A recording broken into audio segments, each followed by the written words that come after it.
మెదక్ జిల్లా చేగుంట మండలంలోని వడియారం గ్రామంలోని గోల్డెన్ ఫంక్షన్ హాల్లో మండల బీఆర్ఎస్ పార్టీ అధ్యక్షులు తాడెపు వెంగళరావు అధ్యక్షతన ముఖ్య కార్యకర్తల సమావేశం నిర్వహించడం జరిగింది.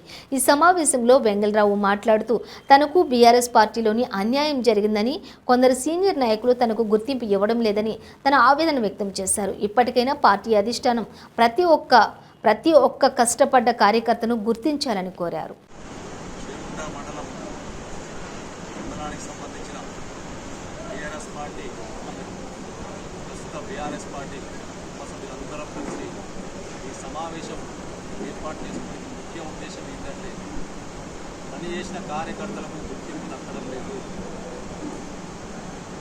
నిన్న మొన్న వచ్చిన వాళ్ళకి గుర్తింపిస్తూ వాళ్లకు పార్టీలో ప్రాధాన్యం కల్పిస్తూ మరి ఫస్ట్ నుంచి పార్టీని నమ్ముకొని పార్టీ కోసమే అంకితభావంతో పనిచేసి పార్టీ కోసమే ఆర్థికంగా ఇబ్బందులు పడి ఆర్థికంగా నష్టపోయి వాళ్ళ వ్యాపారాలను కోల్పోయి సొంత కుటుంబాలకు కూడా నయమీయకుండా పార్టీ కోసం పనిచేస్తున్న కార్యకర్తలను పట్టించుకుంటున్నా మరి ఇప్పుడు ఎలక్షన్ వచ్చిందని ఒక కమిటీ అని ఇక్కడ చేగుంట మండలంలో వేశాం.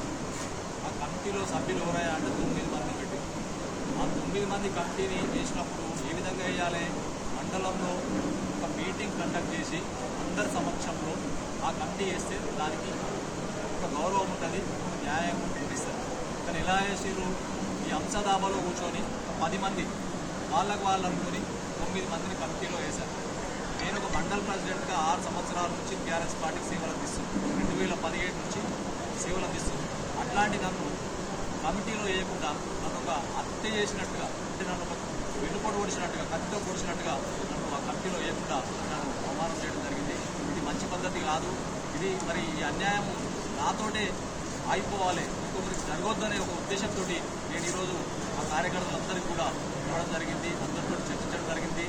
మా ఉద్దేశం ఒకటే, అది ఏ పార్టీ అన్నా కానీ రాజకీయం కోసం, మీ వ్యక్తిగత స్వార్థాల కోసం, మీ వ్యక్తిగత టెంపర్ కోసం వేరే వాళ్ళ జీవితాలతో ఆడుకోవద్దు. పనిచేసిన కార్యకర్తలు గుర్తింపియాలి, పనిచేసిన నాయకుడికి గుర్తింపియాలి.